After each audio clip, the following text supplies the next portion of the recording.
Muchas gracias y quiero agradecerle a ICH para poder hablar de algunos de los temas que yo siento que son muy importantes. Primero voy a comenzar con la presentación. Yo soy Dean Frank y he tenido el privilegio de estar en la industria del hormigón y del prefabricado en los últimos 20 años. Yo he trabajado como inspector en el área del hormigón y también en programas de certificación de plantas y personal en el área de calidad y más recientemente aún en todo lo que es programas de sustentabilidad y de prefabricados en el instituto que está en Chicago, Illinois. Entonces, este instituto PCI, he trabajado ahí durante 10 años y espero que mi experiencia sea algo que ustedes encuentren valioso y que yo les pueda traspasar algo que yo creo que es importante. Lo primero entonces del que hablaré es la sostenibilidad y el elemento del hormigón. Y esto que se aplique no solo al hormigón prefabricado, sino que en general, así que manténganlo en mente. Entonces, la primera discusión es acerca del prefabricado y voy a hablar de algunos de los elementos que yo he realizado en PCI que permita establecer la credibilidad del hormigón y del hormigón prefabricado como material sostenible. Y como mencioné, yo fui parte del programa de calidad durante mucho tiempo y más adelante tomé el rol en la parte de la organización y encontré que tanto la sostenibilidad y la calidad están relacionadas. La calidad y sustentabilidad significa que hablaremos de las distintas iniciativas que hay en PCI. Así, la primera cosa que quiero que ustedes consideren y se lleven consigo es que el prefabricado en hormigón es inherentemente un material sustentable. No dejen que nadie les diga lo contrario. Y tengo lo que les puede demostrar que esto puede ser sustentable.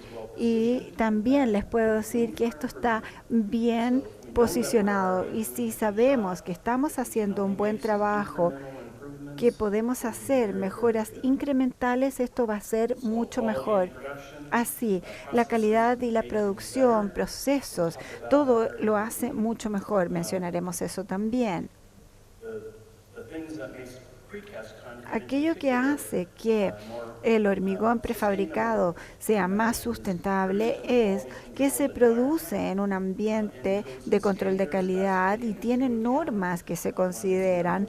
Un ejemplo será la reducción de la cobertura sobre un acero reforzado y también encontramos que el uso de materiales dentro de una planta de fabricación se usa de manera más eficiente y también hay mucho menos desecho. Esos procesos de calidad tienen un efecto directo en el grado sobre el cual ese producto de hormigón es considerado sustentable. Y otro ejemplo es que a través de procesos de calidad en la fabricación, el objetivo será reducir defectos. Si se reducen defectos, hay menos desechos y hay menos rechazos de producto que no es utilizado y por supuesto eso va a ser más sustentable. Así, en términos de procesos de calidad que mejoran, significa que van a haber atributos de sustentabilidad que también mejoren. Si sabemos que el hormigón es un material durable, sabemos también que mientras más la calidad de ese hormigón, significa que va a haber más durabilidad y es un elemento también muy resiliente. Estos serán términos que vamos a ver en estas áreas relacionadas con sustentabilidad. Un ejemplo que hemos visto en los Estados Unidos en los últimos 5 a 10 años es un aumento en la construcción de madera. Y aquí ustedes pueden ver un ejemplo de por qué esto nos preocupa. La construcción en madera obviamente es altamente inflamable y podemos ver ejemplos muy recientes de incendios de gran escala que ocurren en instalaciones que están siendo construidas o que están recién construidas en donde falló el sistema de, de agua de aguas para los incendios. Y así, esto no requiere que haya nada más que haga que no se queme, porque obviamente esto no va a quemarse. Hemos hablado de la protección y del reforzamiento, hemos hablado de los procesos dentro de las operaciones con altas tolerancias. También tenemos una vista más global, holística de los materiales, de la materia prima que entra en la precalificación de esta materia prima, y también en los procesos de calidad existe una optimización de estas líneas. Estas mezclas utilizadas en el hormigón son obviamente tremendamente importantes, especialmente diseñadas para esos productos que están siendo realizados. Estas son personalizadas y optimizadas para los procesos de manufactura, con un objetivo de reducir defectos. No solo esto es bueno desde el punto de vista de no desperdiciar productos, sino que también del propietario, que no tiene que gastar más dinero en rehacer el producto. Así, en general, el objetivo principal será reducir los descartes y no eliminar producto. Otro elemento en que el proceso de manufactura participa es la reducción de desechos, porque se están controlando las materias primas de forma cercana y en muchos sentidos se tiene la capacidad de reutilizar cualquier tipo de elemento de descarte que pueda haber. Por ejemplo, en esta imagen se tiene, por supuesto, los agregados que están siendo separados, puesto que las mezclas están intentando utilizar esa materia prima de las mezclas. Y otro ejemplo será la reutilización de las aguas de procesos en las mezclas. Existe siempre una posibilidad de utilizar ese material más adelante. Obviamente también tenemos el hecho de la reutilización en la operación de prefabricado, porque es allí donde se obtiene la mayor parte de la eficiencia. Hablamos acerca de estas tolerancias y de los productos, y además las dimensiones de los productos deben considerarse. Perdón. Ahora, yo soy ingeniero estructural y yo encuentro que la pretensión o el hormigón pretensionado es de muy buen uso, es decir, se da un uso óptimo del hormigón y del acero, y el acero es muy bueno la tensión, entonces uno obtiene un buen resultado cuando pre o post tensiona el producto, y cuando uno puede optimizar el uso tanto de los dos materiales, pueden tener más vanos y más columnas dentro de una estructura, vanos más amplios.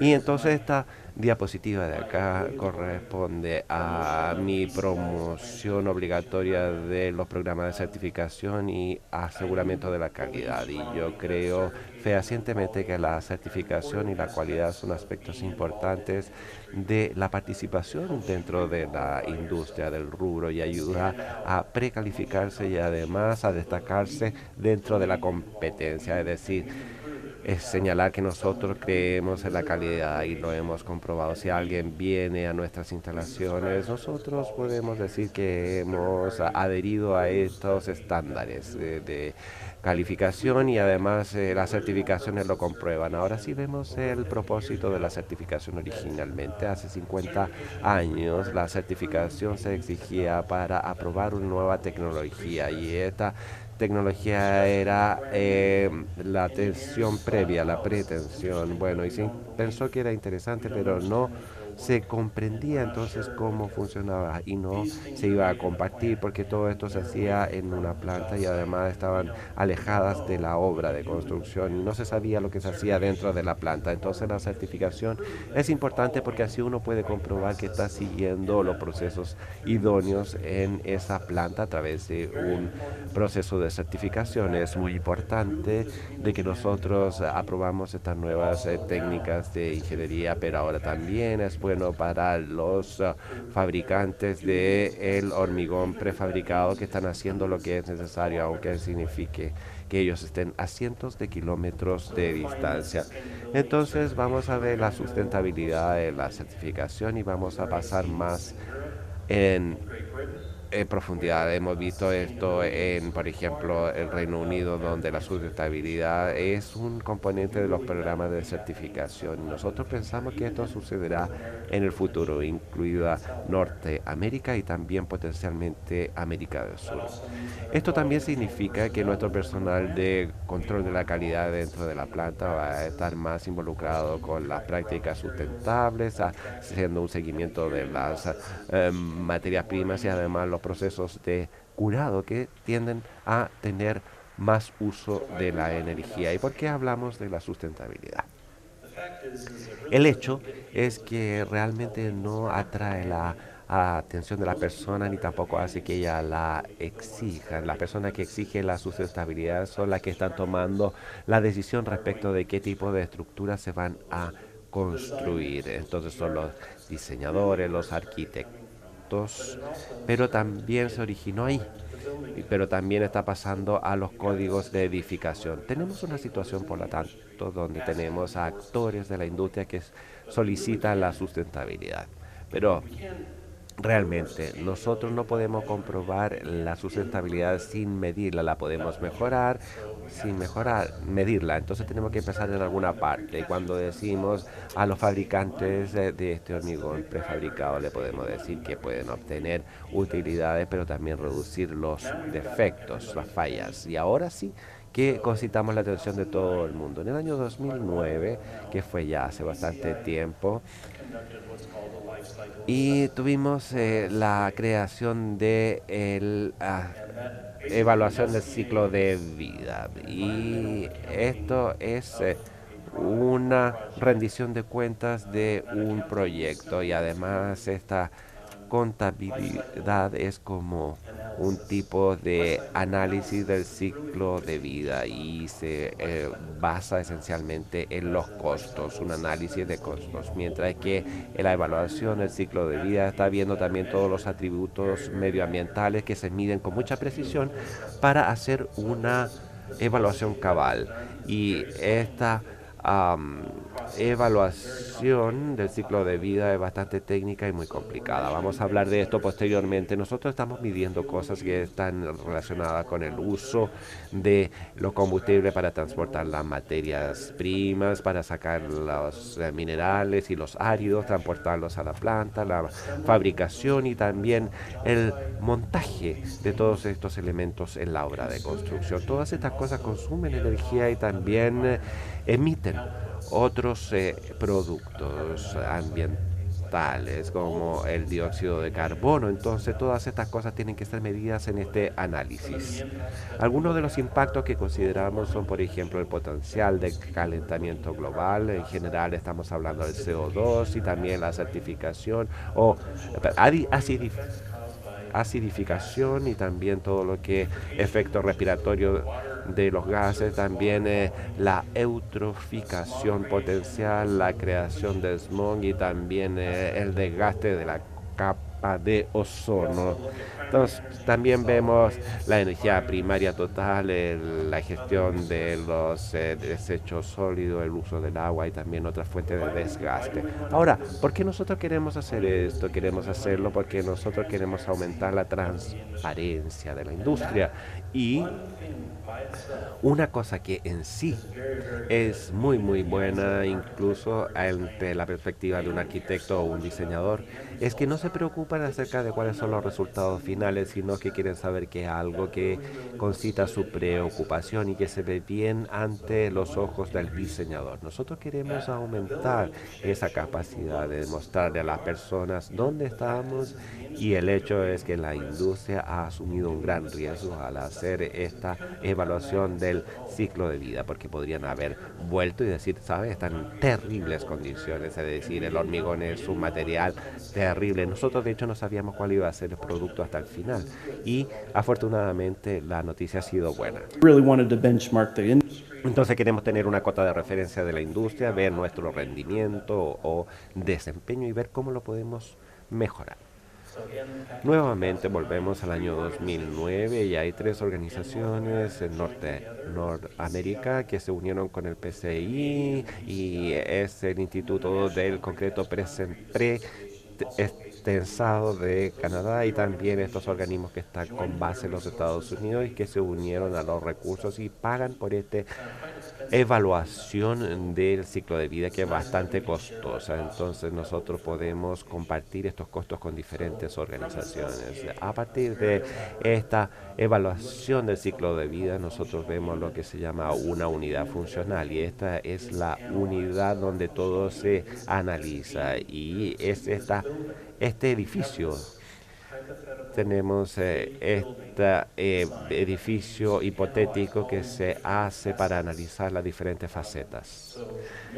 Y el mínimo, comprendiendo que se cumple con los requisitos establecidos por la norma para la calefacción, el aire acondicionado, el enfriamiento, etcétera, pues más o menos para 130 personas. Este es un edificio comercial de 5 pisos. Las dimensiones de 27 por 36 metros. El espaciado de las columnas es de 9 por 12 metros, y la superficie total del piso es de 5.000 metros cuadrados. Y aquí es donde las cosas se van poniendo más complicadas. No solamente estamos viendo este edificio, sino que estamos viendo este edificio y vemos además las variaciones en la envoltorio del edificio, y también tenemos los muros cortinos, también el hormigón prefabricado, y también lo que son los muros tipo sándwich o el hormigón aislado dentro de el ladrillo o con una chapa. Entonces nosotros vemos esto dentro de tres diferentes tipos de estructuras, que incluye por ejemplo un entramado estructural de acero, y también otro con hormigón prefabricado, y podemos ver, si no es muy complicado, podemos tener 4 diferentes ubicaciones dentro de los Estados Unidos, y había también 2 en Canadá, para ver las diferentes condiciones medioambientales, porque esto afecta a la energía necesaria para mantener un edificio calefaccionado o enfriado, independientemente de cómo sea, y esto se considera en el análisis. En este momento, la evaluación del ciclo de vida ha sido la más integral, y podemos ver que se demoró más o menos un año en realizarse, porque era muy exhaustiva, y además esto se hizo en el Instituto de Athena, y además seguimos todos los procesos relativos a la norma ISO 14044, que es una norma internacional que dice cómo se lleva a cabo la evaluación del ciclo de vida. Si yo tuviera que hacer de nuevo esta evaluación, no la haría en forma comparativa, porque te amarra de manos y no hay la capacidad de optimizar la estructura para el tipo de sistema estructural que uno se elija, pero eso es harina de otro costal. Así que ahora, con esta evaluación comparativa, hay que incluir todos los productos, es decir, hay que tener siempre las mismas conjeturas, usando la misma calidad de datos para todos los materiales, porque esto fue financiado por la industria del hormigón. have to treat steel.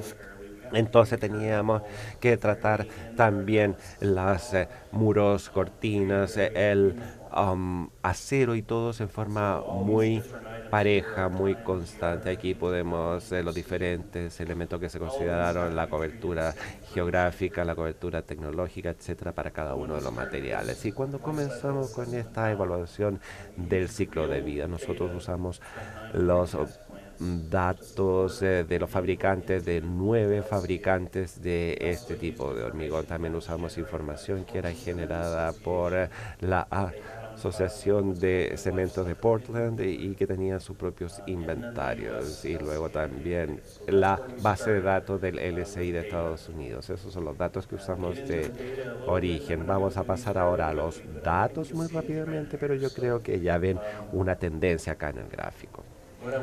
Y lo que quiero que concentren su atención es la variabilidad que se da acá en la parte superior. Aquí podemos ver los diferentes muros, cortinas con acero, con el prefabricado y los diferentes tipos de edificios y también los sistemas de entramado distintos. Y a medida que pasamos a través de la diapositiva, podemos ver que no hay mucha diferencia acá. Lo mismo pasa con esta otra diapositiva. Estamos hablando del potencial de calentamiento global. Entonces lo que constatamos es que todos estos diferentes parámetros, es decir, se refieren a la energía primaria total y esencialmente within 0 estaban en 0 a 2% de coeficiente de variación. En esencia, esto se encuentra dentro del estándar de error para el estudio. Entonces, todos los diferentes materiales que considerábamos eran esencialmente muy similares cuando se trata de los aspectos de sustentabilidad. Y entonces no hay que dejar que nadie nos diga que el hormigón es malo desde el punto de la sustentabilidad, porque hay que comprobarlo y esto calza muy bien con el sistema de acero estructural. Hemos visto otros elementos relacionados al uso del agua y aquí podemos ver, por ejemplo, los puntos álgidos que aparecen cuando se usa el entramado de acero. Claro, uno puede pensar que en ese caso hay que usar más agua durante el proceso de fabricación, pero eso no es cierto. Entonces hay que tener cuidado de cómo se analiza todo esto, porque con este escenario de diseño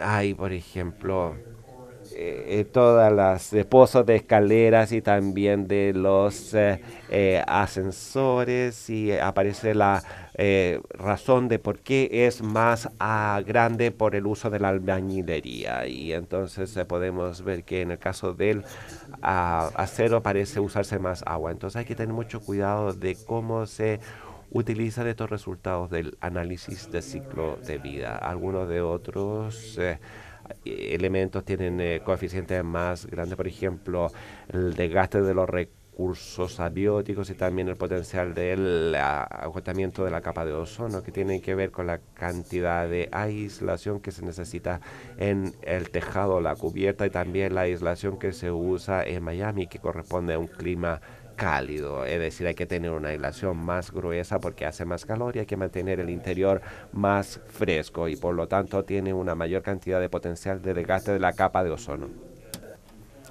Y finalmente, realmente vimos y encontramos que aun cuando la materia prima y los materiales que van en una construcción son parte de la sustentabilidad a través de la vida y operación de una estructura, 96 a 98% del impacto medioambiental asociado con esas construcciones, esos edificios, tienen que ver con esa etapa operacional, no la construcción, no demolición, sino que operación. Es ahí donde se utiliza toda la energía.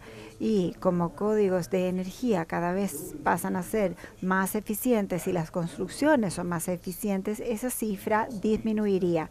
Eso también significa entonces que la cantidad relacionada con la construcción va a aumentar y no necesariamente podremos solo olvidarnos de ello, sino que a través del tiempo esa contribución va a aumentar. Y es eso lo que vamos a observar más adelante. Nuevamente, y contrario a lo que dicen otros fabricantes, el hormigón es un buen material, especialmente si hablamos de la resiliencia. Así, el siguiente paso que tomamos es los tres mismos organizadores, CPCI, NPCA, PCI, todos desarrollaron un plan sustentable de plantas. Esta es una certificación para el proceso de manufactura. Pero viendo distintos aspectos de la planta de fabricación, en el área de control de polvo, de control de sonido, y luego midiendo cuánta energía se utilizaba, cuánto material, cuánto cemento se utilizaba, el combustible que se usaba para trasladar materia prima y productos, las emisiones de dióxido de carbono y consumo de agua son todos elementos que en este momento tenemos en un programa voluntario en el cual hemos tenido más de 100 plantas participando. Así, este es un programa sostenible de plantas que fue lanzado hace ya 3 años y fue muy exitoso. En este camino de intentar descubrir dónde calza esto desde un punto de vista de sustentabilidad, sabíamos que teníamos una evaluación de ciclo de vida y se había terminado luego un rol de categorías o PCR, y entiendo que estoy lanzándoles mucha terminología, pero este es el proceso que debemos considerar. Este mismo grupo de organizaciones trabajaron con ASTM para poder desarrollar un rol de categoría. Este puede ser encontrado en la página web de ASTM. Es gratuito, no hay que ser miembro de la asociación para obtenerlo, así que por favor utilícenlo. Una vez que tenemos este PCR completo, obtenemos datos, utilizamos este plan sustentable. Y estos son datos nuevos que no solamente puede hacernos saber dónde estamos ahora, sino que saber dónde estamos en el futuro. Pero tenemos que tener un plan para saber hacia dónde vamos, y desarrollamos estos EPD o declaraciones medioambientales en donde el rol de categoría de producto es el cómo realizar una evaluación de ciclo de vida, una declaración medioambiental. Esto es como esa etiqueta de alimentos que uno tiene, por ejemplo, en una caja de cereal que dice cuántas calorías y cuánta proteína. Y ese es básicamente lo que esta declaración medioambiental significa. Esto básicamente es eso, y nosotros desarrollamos 3 EPDs distintos, una para todo lo que es los productos estructurales y otro para lo que es la construcción subterránea. Y todas estas declaraciones medioambientales son consideradas los promedios de la industria y se desarrollaron con los datos reales obtenidos de esas plantas que participaron en este plan sustentable, y están todos en la página web y son de libre uso. Así, ahora tenemos una idea de dónde está la industria desde un punto de vista medioambiental, pero sí también sabemos que tenemos un material que es homogéneo, pero que considera muchos elementos, y hay procesos que podemos hacer para mejorar esta área. Y a diferencia del acero reforzado, que yo entiendo que ha optimizado y hecho un muy buen trabajo con los materiales reciclados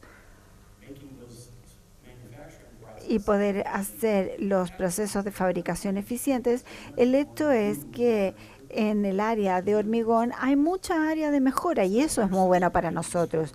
Aquí tenemos entonces estrategias para poder mejorar el área. No solo se relaciona con el hormigón prefabricado, sino que cualquier empresa que opera distintas instalaciones, si quiere ahorrar energía, por ejemplo, busca maneras alternativas de iluminar sus instalaciones, poder tener energías renovables. Todo esto puede mejorar dentro de una organización, modificar los comportamientos del personal, hacer que, por ejemplo, se apaguen las luces en forma automática cuando la persona sale de una sala, por enseñar a las personas a que cierren la llave cuando se lavan las manos. Son todas cosas muy pequeñas, pero que pueden hacer una enorme diferencia.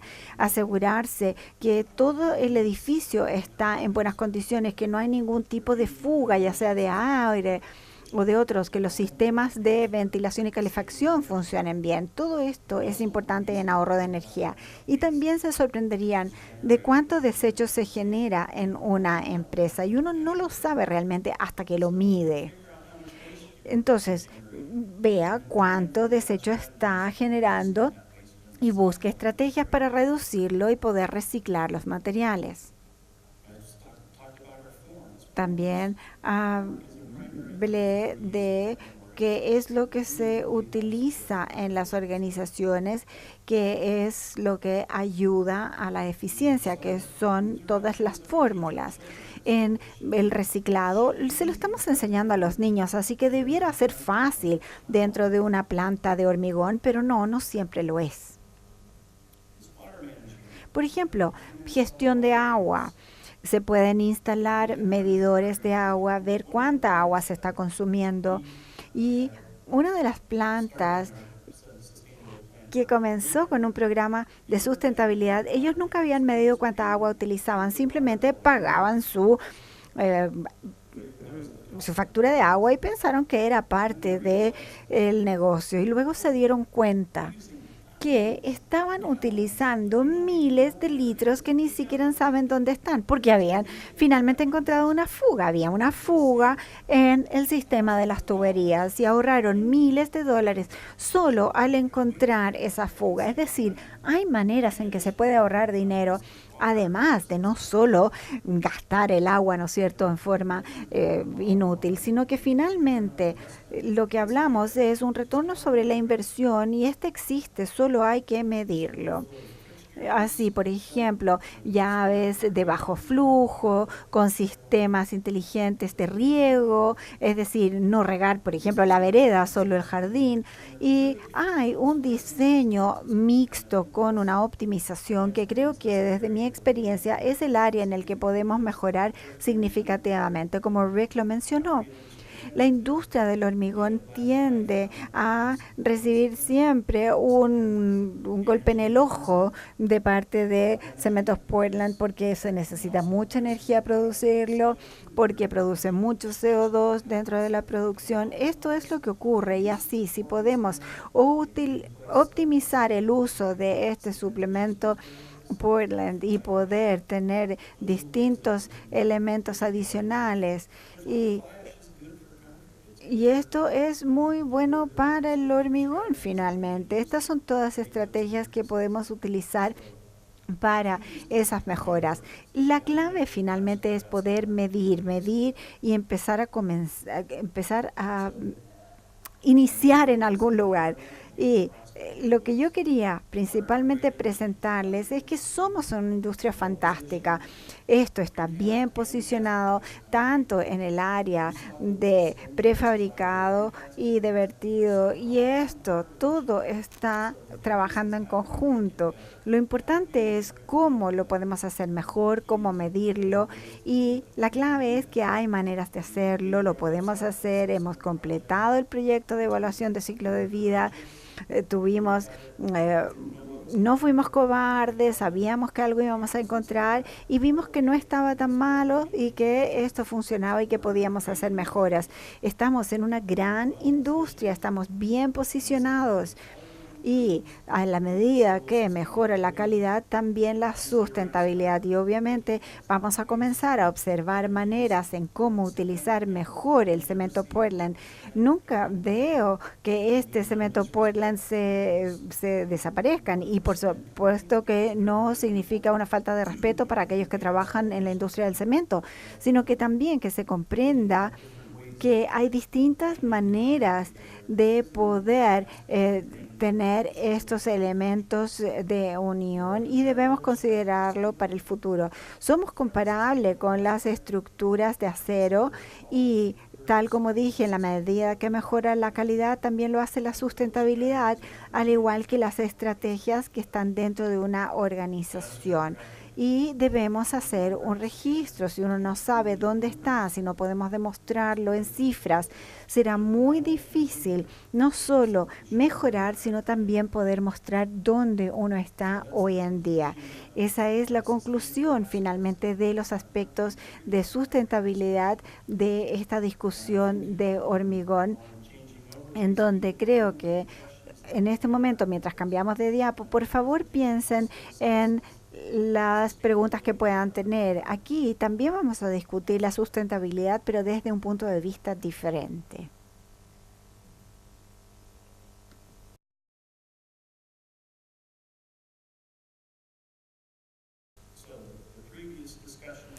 Así, la discusión previa era acerca de un material de sustentabilidad, pero ahora vamos a hablar más desde un punto de vista de la aplicación, cómo utilizamos ese material en ciertas aplicaciones.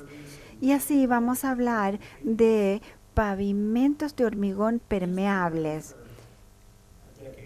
Este concepto existe más o menos en la última década, pero cada vez ha obtenido más atención puesto que las sociedades consideran la sustentabilidad y utilizan de manera más eficiente los lugares de trabajo. ¿Qué es un hormigón permeable? Bueno, aquí vemos que el agua fluye a través de un material que parece sólido.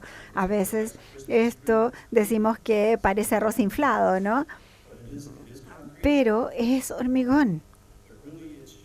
Lo que pasa es que es un hormigón que prácticamente no tiene ningún árido fino, no tiene arena. Básicamente se puede usar arena, pero es todo lo demás que sabemos acerca del hormigón, que es cemento, agua, por supuesto áridos y cualquier aditivo que se pueda utilizar dependiendo del ambiente en el que se esté colocando, utilizando este hormigón. Básicamente no tiene asentamiento, básicamente es un contenido que tiene vacíos en donde permite que el agua realmente lo traspase. Así, esto es muy importante para el desempeño del material.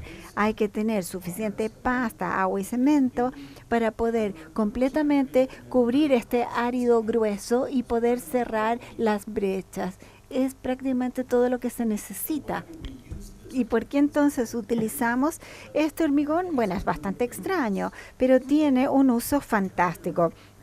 Estamos intentando disminuir los escurrimientos, que es básicamente lo más importante. Este escurrimiento, cuando tenemos estas aguas en superficies no permeables, ¿hacia dónde se va?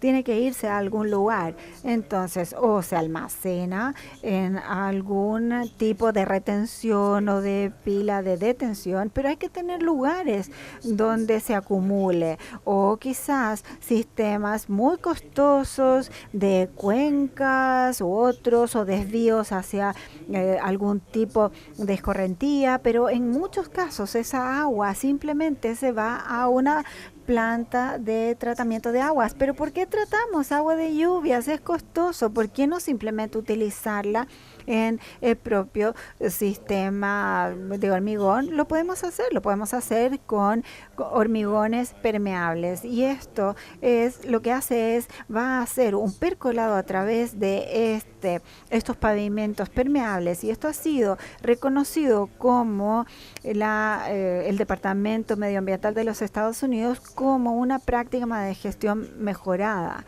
Ahí no hay que tener estas áreas de recolección de aguas que sean costosas, no hay que tener ningún tipo de cuencas u otras que puedan ser utilizadas en un edificio o áreas de generación de ingresos. Incluso un estacionamiento podría hacer mucho más uso que un embalse de retención y son mucho mejores. Definitivamente esto va a aumentar la eficiencia del uso del suelo. Ahora, ¿dónde se pueden utilizar? Esto es una buena pregunta. Esencialmente ustedes van a ver el hormigón permeable en las aplicaciones de peso liviano, no en alto tráfico, también en las entradas de vehículos, en las veredas, en las calles laterales y también en las callejones, pasajes, es decir, donde no van a haber por lo general un gran tráfico, o lo pueden diseñar para un uso pesado, pero no lo encuentran ahí normalmente. Ahora, nosotros vamos a ver cuál es el aspecto que tendría el hormigón permeable. Aquí estamos viendo la parte superior que tiene más o menos de 6 a 10 centímetros de con hormigón permeable. Luego tenemos este material más grueso y también tenemos una filtro de tela que es opcional, y también la explanada tiene que poder soportar todas las cargas y también permitir que se produzca la infiltración hacia esos estratos, porque estamos tratando de que el agua se salga desde arriba y que llegue a esta capa y baje a la capa freática. Y también se pueden preguntar qué pasa con el agua si está contaminada. Bueno, la investigación demuestra que en los casos donde hay contaminación por aceite, este aceite se va uniendo a la partícula en la subbase de áridos, y es tratado a través de un fenómeno natural, que pueden ser bacterias u otros microorganismos que van a degradar el petróleo o aceite en materiales que son o sustancias que son menos tóxicas, y una vez que se ha limpiado a través de esta percolación en los diferentes estratos. Entonces nosotros tenemos la lluvia que finalmente va pasando y va a recargar la capa freática que se encuentra en la parte inferior. Y no siempre tiene que ser aburrido como hormigón. Y el hormigón está bien porque el color en sí es bueno para reducir la cantidad del calor que se produce en una isla de calor. Por ejemplo, mientras más oscuro es, más calor va a generar, lo que puede ser problemático, especialmente en los entornos urbanos. Entonces, el gris ayuda, de hecho, y también la superficie porosa ayuda porque no es tan densa como otros pavimentos, es decir, no va a almacenar tanto calor que después se va a desprender y se puede pigmentar y hacer lo que se vea bonito. Aquí tienen dos ejemplos de un parque en Minneapolis, en los Estados Unidos, y hay otro de una vereda en China. Y se ve bastante bonito, y ustedes pueden ponerlo en su parque o en su estacionamiento, donde sea.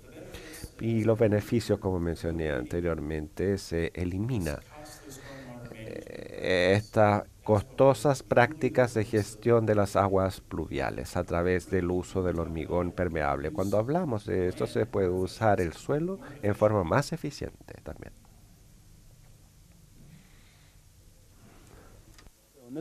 This picture Esta fotografía muestra que hay vegetación aledaña, y además las aplicaciones de hormigón impermeable deben tener un sistema de riego para asegurar que este material vegetal mantenga suficiente agua, porque en este caso es un hormigón sí permeable, no necesitan poner riego porque esto va a gotear, atravesarlo y va a dar el agua desde la napa freática para que los árboles puedan ser regados. Esto es bueno para la vegetación. No hay que poner además caros sistemas de riego ni tampoco sistemas de colección de agua para las aguas pluviales. Y también dije que la superficie más fría tiene un impacto directo en la comodidad de las personas que se encuentran en esa área.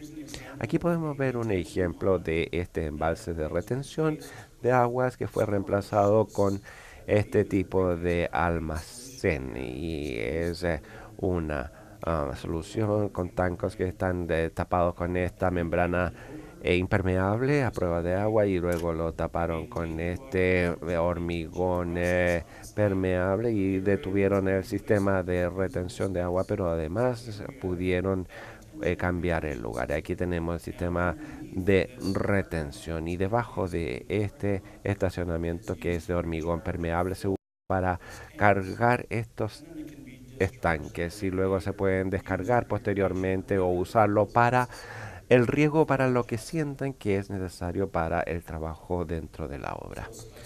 Y como dije, además, el suelo es importante. Están las consideraciones del suelo que van a tener un efecto directo en cómo funciona este sistema.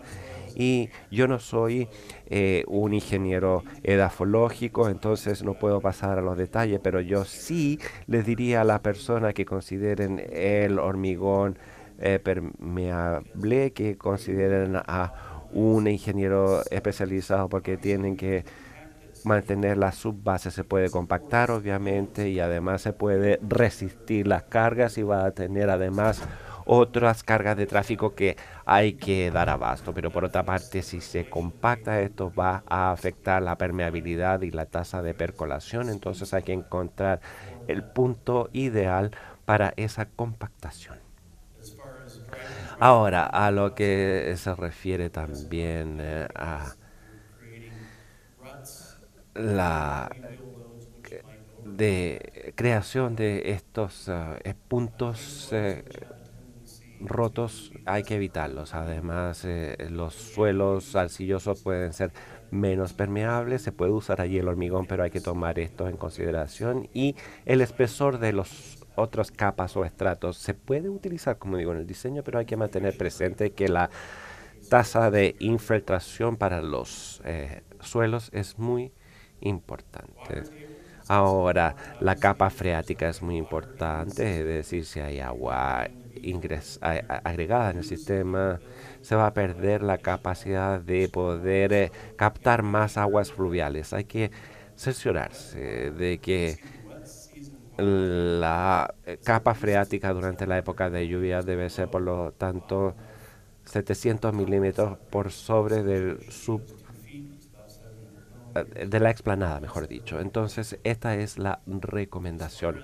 En lo que se refiere a las propiedades del hormigón en sí mismo, nosotros estamos viendo un mínimo de 15 a 35% de contenido de intersticios o de espacios vacíos. Y el tamaño del árido va a ser muy importante porque esto va a afectar la cantidad de espacios vacíos dentro del sistema. Y si hay espacios de menos de 15%, no va a poder hacer la buena percolación a través del sistema. Y por eso se dice por lo menos 15% de contenido de intersticios. Y además es muy importante el peso por unidad. Ese es el aspecto de calidad. Por lo general no se mide el asentamiento, sino que se mide más bien el peso de las unidades. Y hay que someterlo a la prueba por cada carga de hormigón que ustedes reciban en la obra de construcción. Ahora, entonces la resistencia a la compresión puede variar mucho de hasta 2000 megapascales o 20 megapascales. Y es muy importante también la proporción de la mezcla y la cantidad de áridos que van a llenar los intersticios. Hay que asegurar entonces de que tengan suficiente material para relleno y que y además lo vayan haciendo igual en cada uno de los áridos, pero suficiente para llenar los espacios vacíos. Y también la resistencia a la compresión es algo que no se mide, que se usa como un aspecto de calidad, control de calidad del hormigón permeable para replicar en el espécimen la misma compactación que se encuentra después de que se instala y después de que está en el pavimento. Es muy difícil hacer el mismo tipo de compactación. Entonces el peso de la unidad es el aspecto preponderante para el control de la calidad.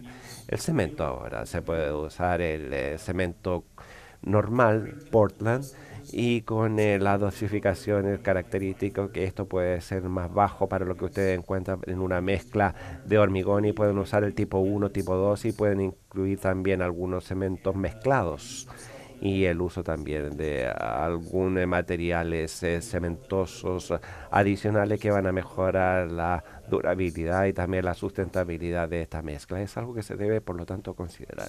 Water cement ratios. Ahora, la proporción de agua con cemento es bastante baja, de 0,30 a 0,36. Por lo general no hay mucha superficie de contacto allí donde se cubre, especialmente los áridos finos que tienen mucha superficie. Entonces, esto puede fluctuar muy fácilmente con pequeños cambios en la cantidad de agua en la mezcla. Y una regla práctica es si ustedes tratan de tomarlo con la mano y se desmorona, y si usted lo aplasta y queda bien, está en lo adecuado. Entonces, si luego se hace una lechada al apretarlo, está demasiado mojado. Es por lo tanto la densidad y el peso de la unidad es lo más importante para determinar su idoneidad una vez que llega la hora. Se puede usar agua reciclada también de acuerdo a la norma ACTMS 94. Y bueno, el árido grueso va a afectar también la textura visual y también la forma que tiene como aspecto. Y además el tamaño del árido, la granulometría, la forma angular del árido, y por lo general lo que ustedes encuentran es un par de centímetros donde es muy importante el contenido del árido. La recomendación es usar estos em, áridos saturados de la superficie y secos para las personas que pasan días pensando en la ejecución de los diseños. Se pueden usar también algunos aditivos que reducen el agua, lo que es importante porque aquí ustedes tienen esta relación de agua-cemento, y también se puede usar algunos aditivos retardantes para el control de la hidratación del cemento, y hay que asegurarse de que uno trabaje con este material muy rápidamente. Se puede usar incluso, y bueno, no me puedo imaginar muchas aplicaciones donde ustedes tengan que usar un acelerador. Y bueno, luego hay otros tipos de aditivos. Incluso al usar estas mezclas aireantes es muy beneficioso para el hormigón permeable porque da una mejor resultado para lo que viene después.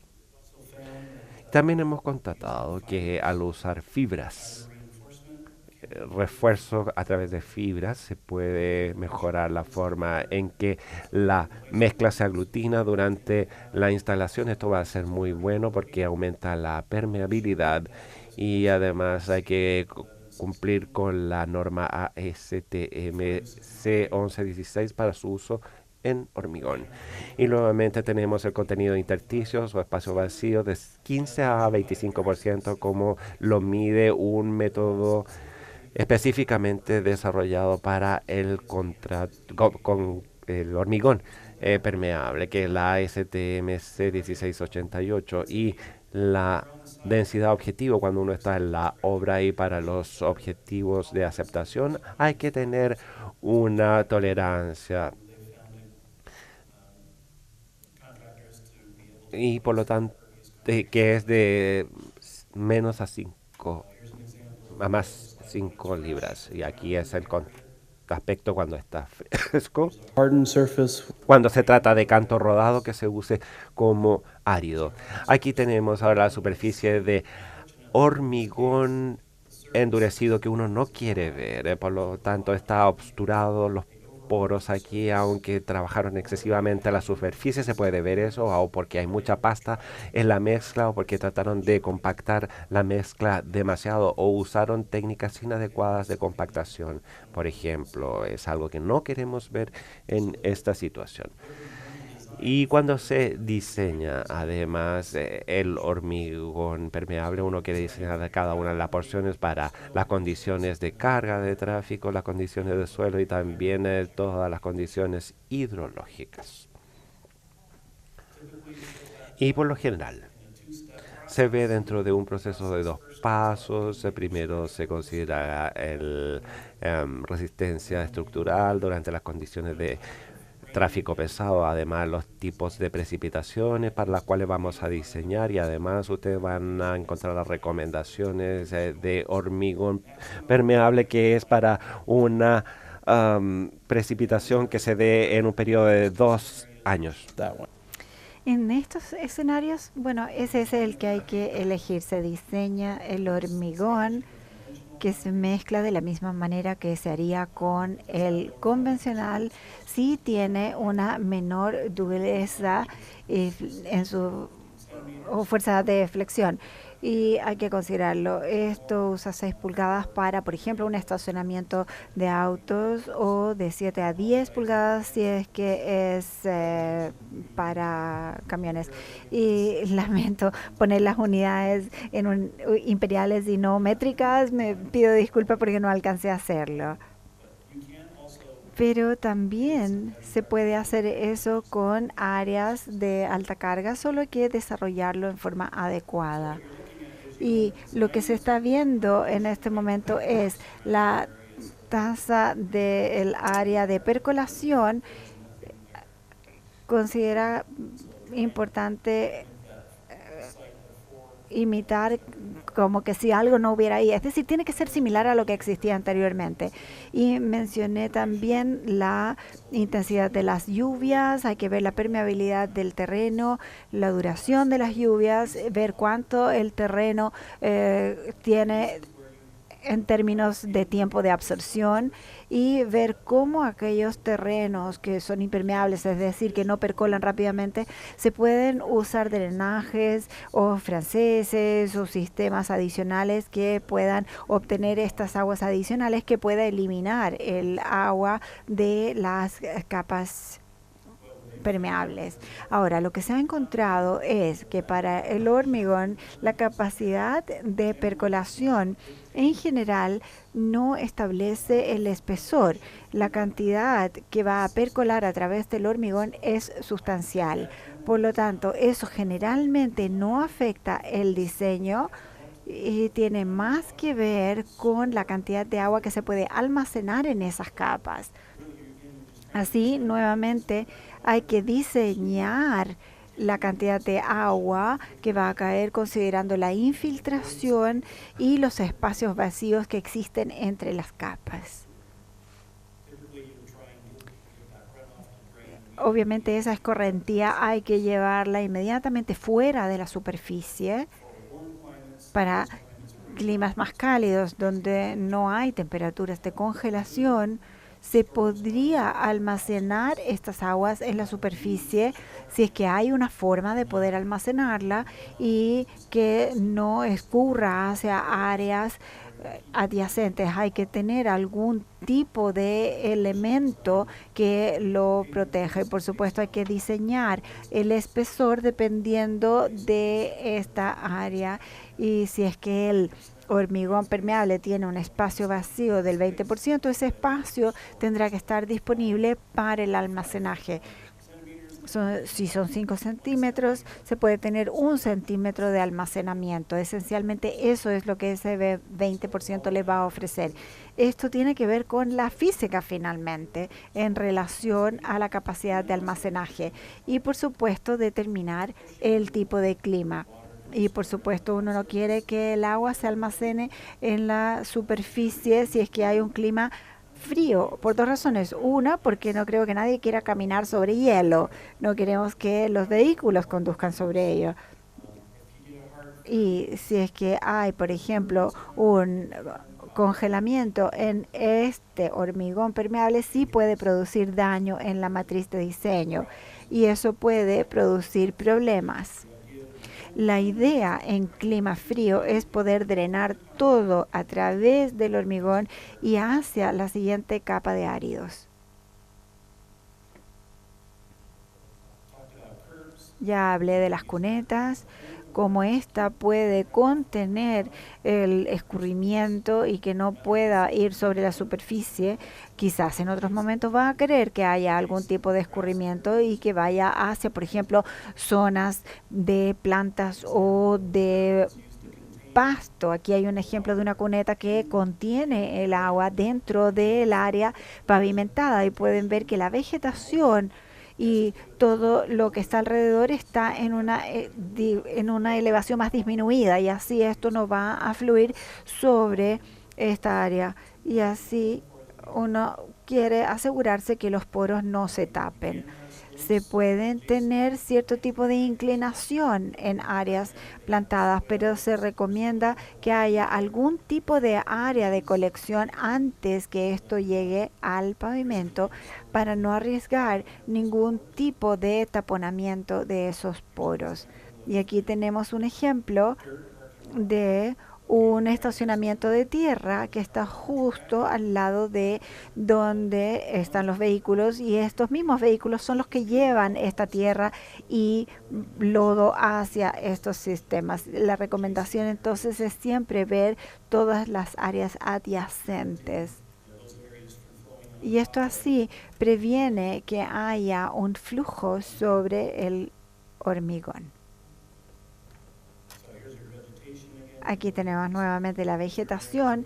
Hemos visto distintas áreas en donde esta elevación es menor para que esto no fluya, y así se van a beneficiar también los árboles. También se puede tener una combinación de permeable a no permeable, a impermeable, y esto va a depender de las distintas estrategias que uno quiere conseguir en los pavimentos.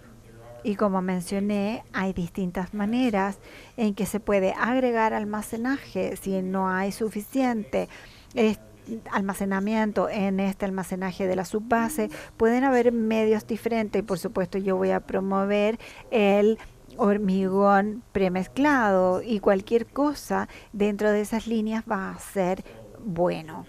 Y sí mencioné que han encontrado, y esto fue una de mis preocupaciones principales, hay un estacionamiento muy cerca de mi casa que ha usado estos hormigones permeables. Yo vivo en Denver, Colorado, que probablemente es un clima bastante parecido al de Santiago, y esto se expone a congelamientos, y ahí pude ver que esto funciona adecuadamente. Lo clave nuevamente es que puede funcionar bien en ambientes que se congelan y descongelan, pero también hay que considerar los distintos niveles que puedan prevenir el congelamiento.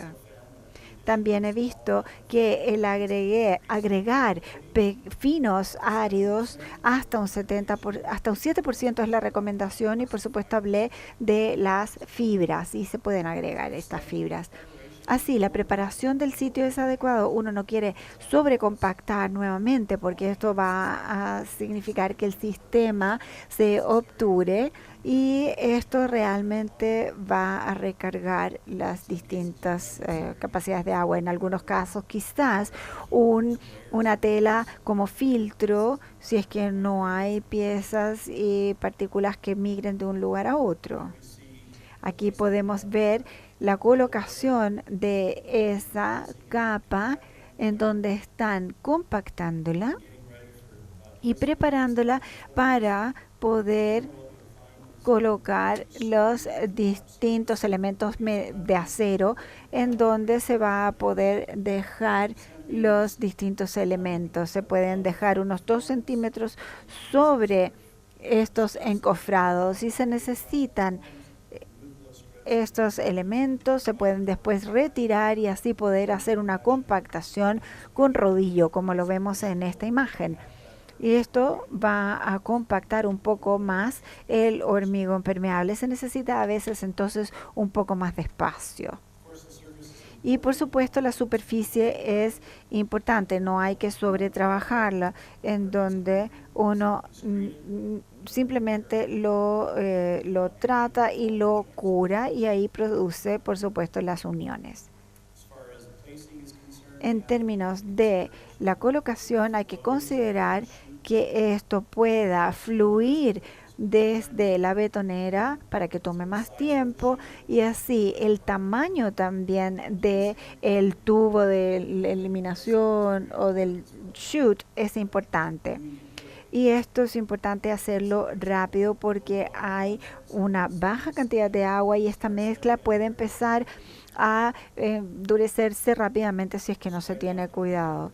Y también se pueden eliminar estos elementos con vibración o con los rodillos motorizados. Y uno encuentra siempre que el hormigón se va a encoger, incluyendo al permeable. Y este encogimiento ocurre entre 7 y 10 días después de colocarlo. Habiendo dicho esto, esto va a agrietarse porque todo se agrieta y se puede controlar en algunos casos. No, es como un pequeño daño que hay sobre el hormigón permeable, pero la recomendación es no ir más allá de 20 pies, que es aproximadamente 6 metros del espacio entre las uniones, y hacer una unión, una profundidad de un cuarto a medio o un tercio de la profundidad de este pavimento. Y así, en particular, la mejor forma de hacerlo es estas herramientas que no permitan sacar algún tipo de árido cuando uno está pasando la herramienta. Lo mejor al final es el rodillo. Algunas personas han usado estas sierras, pero no se recomienda hacerlo si no hay suficiente experiencia en hacer cortes con sierra, porque se puede dañar los bordes, se puede perder árido o soltarlo y finalmente se está generando un polvillo y un lodo que puede significar que hay que tener una manera de eliminar ese polvo, etcétera, lo que también se recomienda no contener la cubierta plástica con arena u otros, porque cuando se está sacando esta cubierta se puede verter accidentalmente esa arena sobre la cubierta permeable y finalmente volver a taparlo o obturarlo. Así, el curado húmedo es importante, hay que asegurar los bordes, cubrirlo dentro de 20 minutos, continuar curando durante al menos 7 días, eso es clave. Ahora, en términos de un mantenimiento y desempeño de largo plazo, encontré que este sitio web, perviouspavement.org, tiene muy buenos materiales de referencia en donde hay muchas guías y mucha otra información que ayuda muchísimo. El mantenimiento puede ofrecer un pavimento sin mantención, pero hay que siempre revisarlo. Y aquí vemos que hay, por ejemplo, un proyecto de construcción adyacente y desafortunadamente ellos han obturado los poros. Así, la inspección es importante y se pueden restaurar los vacíos casi a el momento de recién instalado, pero hay que tener cuidado con cómo hacerlo y por supuesto que la capacidad de percolar a través del sistema es importante. La limpieza es recomendada pero no necesaria y ustedes pueden ver que la superficie fue limpiada y esto muestra que hay una cubierta porosa, pero que funciona bien. La frecuencia de la limpieza depende de cuánto sedimento se deposita sobre la superficie. Anualmente quizás sea una buena idea, pero la observación es importante, sobre todo si hay, por ejemplo, una tormenta, quizás requiera hacerse más seguido. Si es que hay algún tipo de basura, puede degradar la superficie y esto, por supuesto, finalmente solo necesita una revisión periódica y el mejor método que hemos encontrado es el poder limpiar a presión para poder restaurar la superficie y también se puede hacer un aspirado. Esto se puede hacer.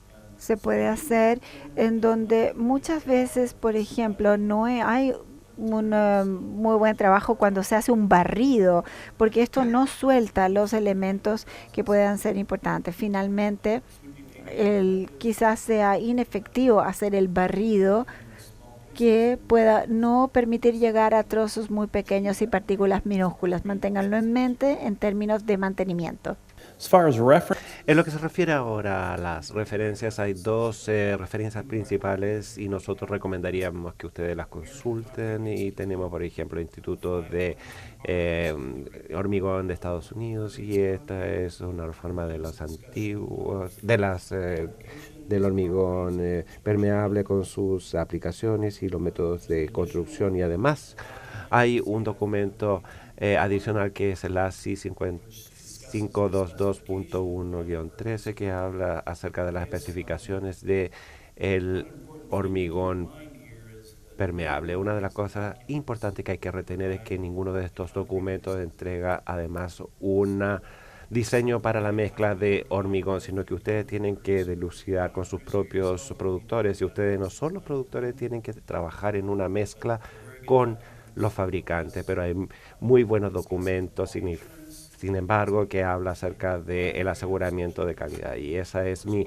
área de especialidad. Entonces es importante todo lo que tiene relación con los materiales, las pruebas y la aceptación, y algunos elementos adicionales. Tenemos, por ejemplo, la Asociación de Calzadas de Hormigón impermeable a nivel nacional, donde ustedes pueden tener estas diferentes referencias. Y también tenemos la Asociación Nacional de Hormigón, y aquí podemos ver en este sitio web nrma.org, y son las que uso mucho y en cuanto a recopilar información de toda esta presentación. A modo de resumen, ahora el pavimento de hormigón impermeable es bueno, puede usarse como una aplicación sustentable para el hormigón y de hecho para reducir la escorrentía de las aguas pluviales, y ha sido reconocido además por la EPA como una de las mejores prácticas, y además se puede usar para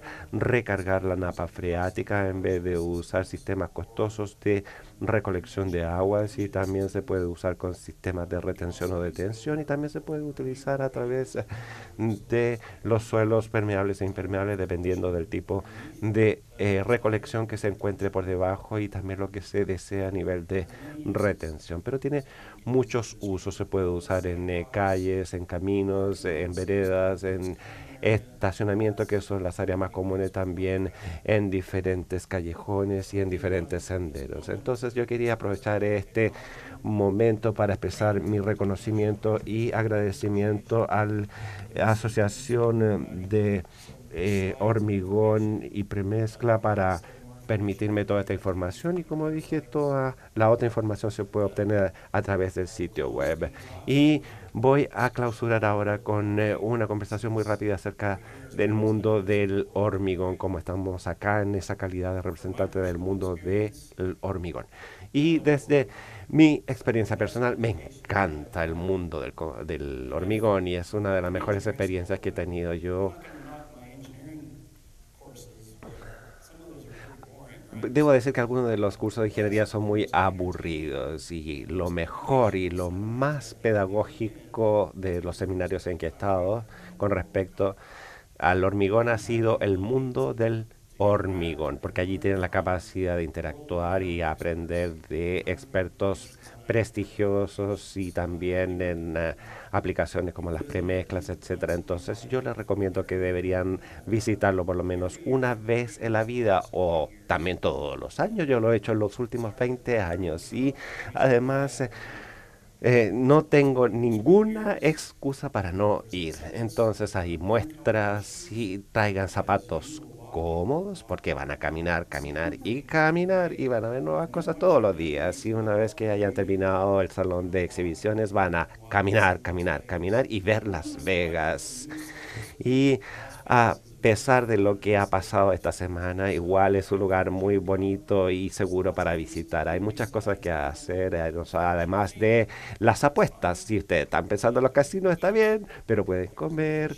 Hay buenos espectáculos, muchas entretenciones y mucho que aprender, y mucho de constitución de redes y poder conocer a personas. Estas organizaciones han apoyado al mundo del hormigón durante muchos años. Como yo dije, he pasado 10 años con estas organizaciones que aparecen acá, y antes 6 años con otra organización que debería aparecer en este listado, pero no está, y es también una organización relacionada al hormigón fabricado. Bueno, con esto termino y les agradezco por su atención, y agradezco al Instituto del Cemento y el Hormigón por haberme invitado, y si tienen alguna pregunta que pueda responder, hablen con nosotros, y les voy a dar mi tarjeta si nos quieren mandar también un email. Muchas gracias.